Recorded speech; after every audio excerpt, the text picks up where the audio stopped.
30% des étudiants aujourd'hui n'utilisent jamais de préservatif. Comment c'est possible en 2014, à votre avis ? Je pense que c'est possible parce qu'il y a une démobilisation de l'État sur les campagnes de prévention et que effectivement, avec l'arrivée des trithérapies, tout le monde pense que être contaminé aujourd'hui, finalement, on peut prendre des traitements et vivre avec simplement. Aujourd'hui, c'est pas le cas. Et ce préservatif dont on parlait beaucoup, dont on parle moins, que ce soit au masculin ou au féminin, est hyper important à mon sens pour éviter d'être contaminé et d'avoir une relation à risque qui pourrait entraîner cette pathologie qu'on appelle le VIH. Ouais. On va en parler et vos témoignages sont importants aussi à la fois en studio et au 39-21.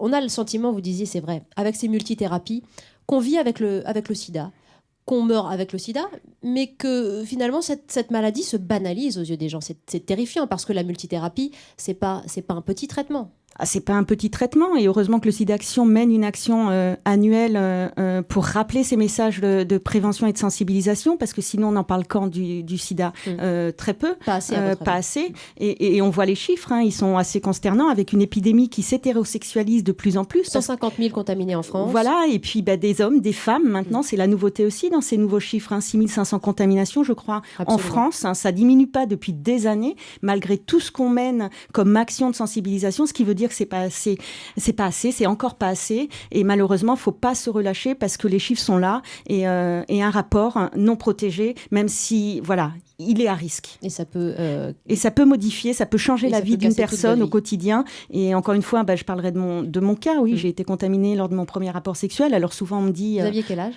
J'avais 20 ans, mais l'âge n'est pas important, c'est le rapport qui est à risque.